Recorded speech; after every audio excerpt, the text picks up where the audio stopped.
We've got another question by Tiffany, and it's quite an interesting question actually. She says, I purchased an apartment from a well-known property developer. My intention was to lease the property out on Airbnb, which I have been doing for some time now. Very recently, the developer has attempted to get us, meaning the owners, to sign an amendment to the contract. I'm assuming the purchase agreement, which will effectively bar short-term rentals. This is extremely devastating as I rely on this income to furnish my bond repayments. What can I do to stop this? Bruno?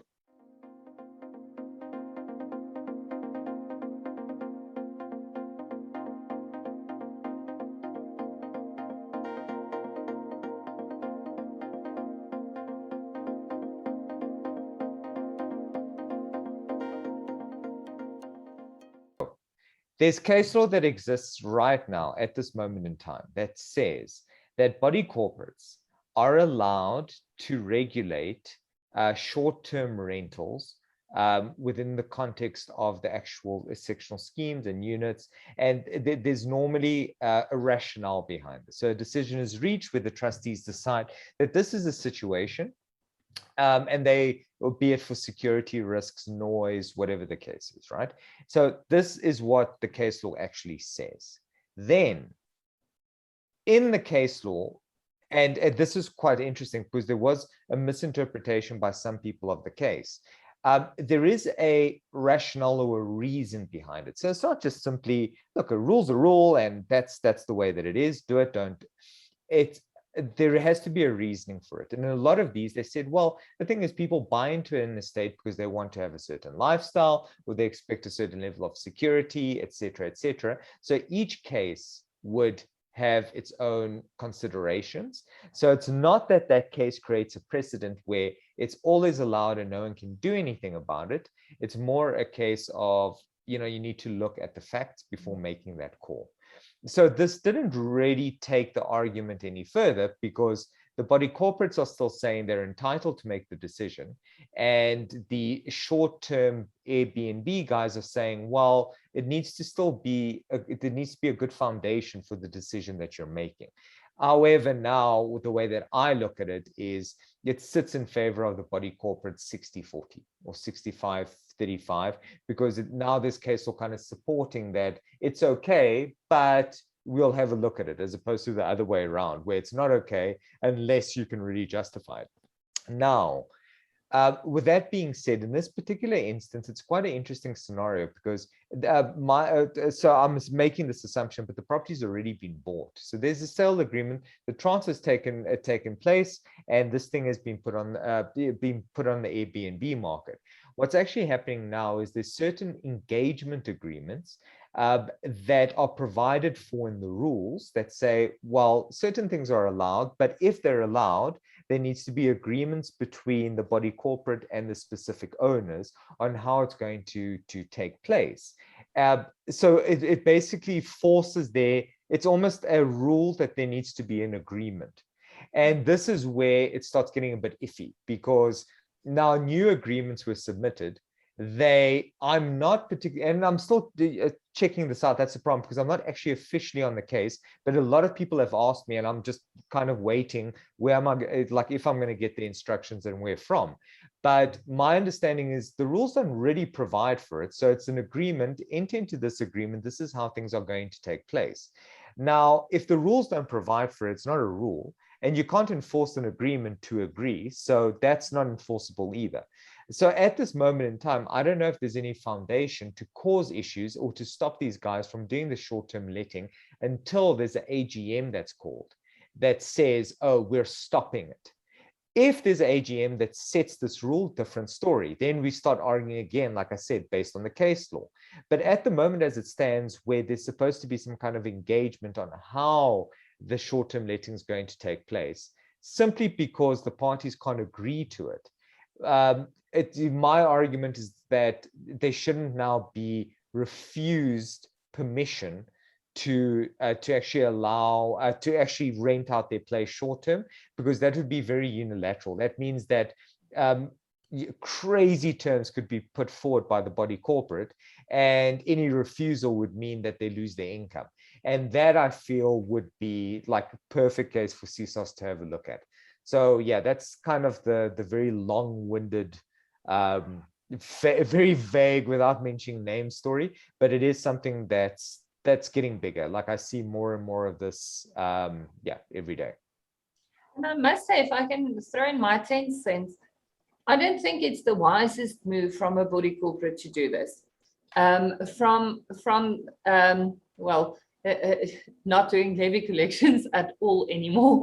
In the days when we used to do levy collections, I must say the body corporate that didn't really struggle with non-paying owners were the guys that allow Airbnb, because if we have to seriously just look at it commercially, your chances of an owner paying his levies who actually puts the property out on Airbnb does generate a higher income than your normal renting. Well, potentially some Airbnb investors will do about triple on rental of what your normal month-to-month guys do, and they're the owners that will every day of the week pay their levies, because this is an investment more than your normal rental kind of investment. This is a business. It's a day-to-day. You can't forget about this kind of business. And those are some of the best paying owners that I've seen. So at the same time, because your owners are on it and because of the way Airbnb works, I think a lot of bodies corporate are reluctant because they see a potential risk of increased crime or noise or whatever. But I would really like to invite most of those body corporate members to just do one Airbnb stay yourself. Go on Airbnb, look at the property, see the way it works. If you're a bad host or a bad guest, you have such a bad rating, it's not going to happen again. This is why Airbnb is so popular. So, don't knock it till you try it. And it could be the thing that makes your body corporate thrive and actually brings in levies, so you can have that new coat of paint that you actually desperately need on those buildings. Yeah. So that's just my 10 cents on Cilna is clearly pro Airbnb. So what's interesting? So what's interesting here is, so allegedly, I don't know, but allegedly this is because, and it's happened before in a couple of schemes.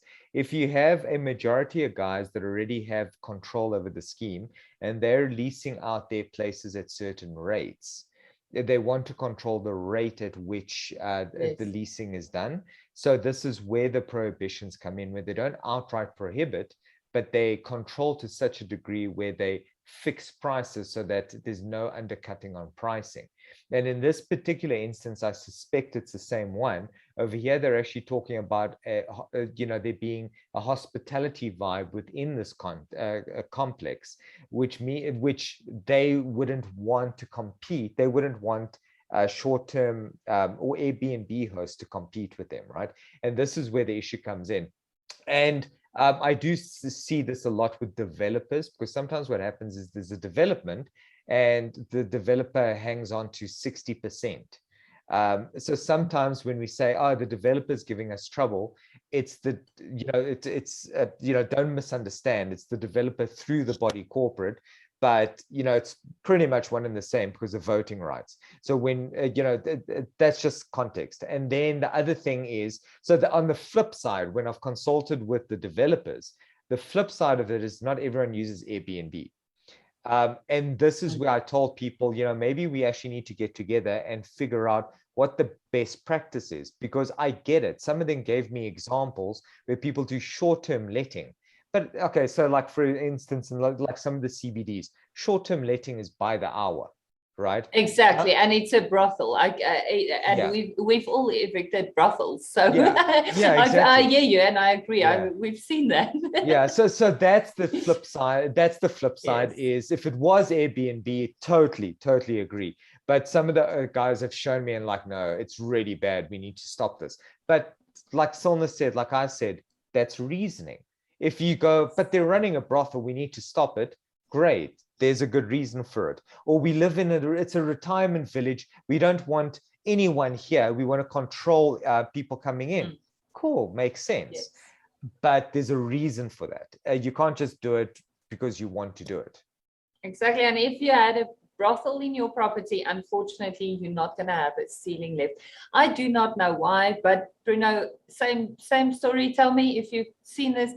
Every single time I've done an eviction and it turns out it was a brothel, the sheriff calls me surprised and says, the ceiling's gone. And I say, I do not know. I will leave it at that. That was my little joyful eviction comment, and stuff we know as eviction lawyers that we would have preferred not to.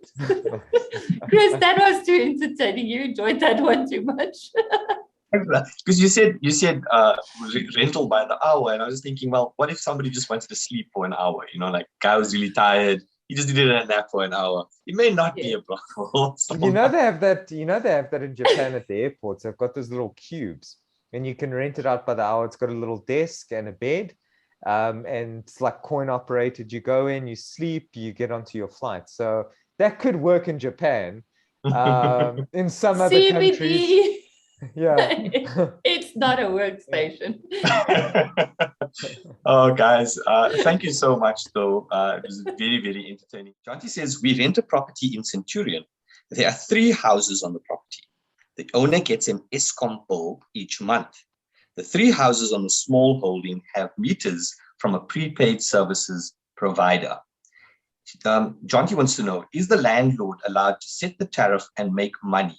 He says he received an email from the prepaid service provider that indicates that the tariff set was in accordance with what was provided for by the landlord. He says, according to his calculations, between the ESCOM bill and the funds paid to the service provider, it does indicate that the landlord is making money from him and the other occupants or rather lessees on the property. He wants to know, I mean, is this legal? What can be done in this particular instance?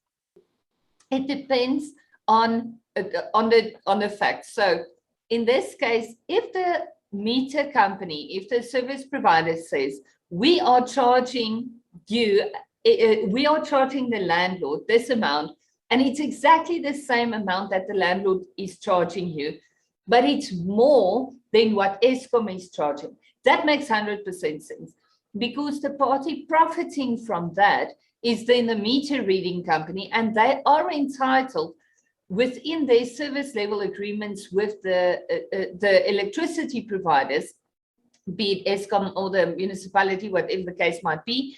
They are allowed to resell electricity, and based on their service level agreement, they are allowed to make a profit on that.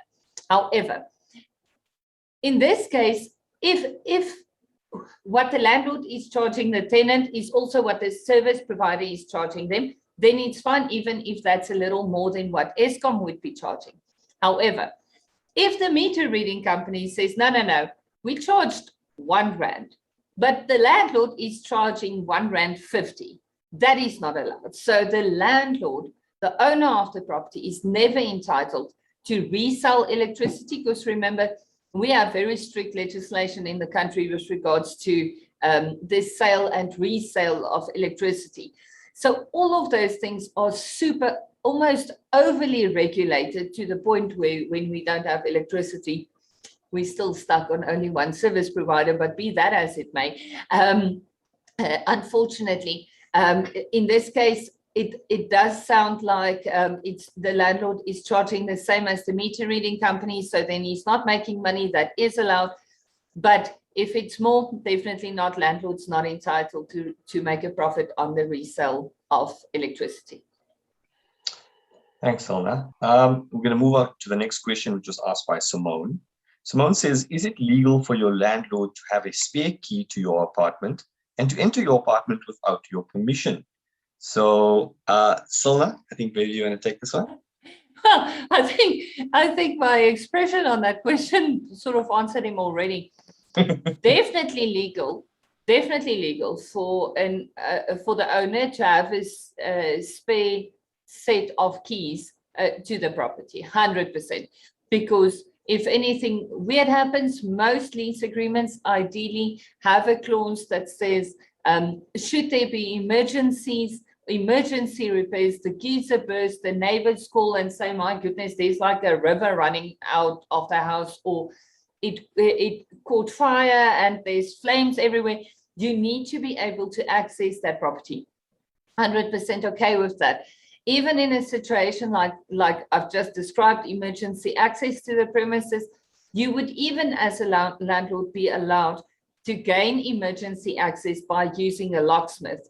So, but this is, I mean, serious emergencies, not my tenant hasn't paid his rent for 3 months and suddenly I feel like I smell something burning from the property. I had to go and check. That's not an emergency, guys. Clever, but that's not an emergency. I've seen that. In a case where you do need to gain emergency access, you are allowed to, but you are never, ever, ever, as a landlord, allowed to enter the premises without prior arrangement and consent from the tenant.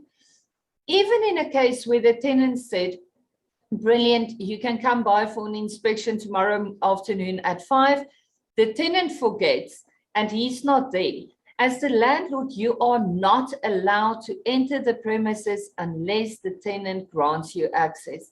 I know it's your property. I know you're the owner of the property, but as the landlord, you gave away your right of occupation. And one of the essentialia in a lease agreement is that the tenant enjoys undisturbed use and enjoyment of the premises. You're not allowed as the landlord to feel that the tenant doesn't maintain the garden properly. So now every Saturday morning you rock up there with your pity brookie and your tackies and you mow the lawn. You're not entitled to do that. You're the owner of the property, but you're not entitled to enter the premises without the tenant's agreement. Now, usually what I see is if a tenant doesn't pay rent or the lease agreement's been cancelled, many owners then believe, but now all their rights and obligations fell away, so my obligation to provide undisturbed use and enjoyment is gone. Unfortunately, if the right of occupation isn't returned to the landlord voluntarily by the tenant at the end of the lease agreement or whatever the case might be, you can't get it back unless you obtain an eviction order. And this is in terms of Section 26 of the Constitution. It's not in terms of the Rental Housing Act or anything else. This is in terms of the highest law in our country. So it's really not one of those that you can, sort of just work around. So definitely entitled to the keys, but not entitled to use those keys unless the tenant gives you back the right of occupation by moving out at the end of the lease term or on prior arrangement on inspection. And unfortunately, you can be a trespasser on your own property. So you can go to quickly jail for this. So you won't be in jail for long, don't stress. It's not going to be like 2-year jail time, but you can spend like a few months in jail, and that's more than enough to, not make you use that set of keys again. Jail is jail. Even if it's for 1 day, so I'm not going to jail. I've never been in jail, so I don't know. I'm bragging.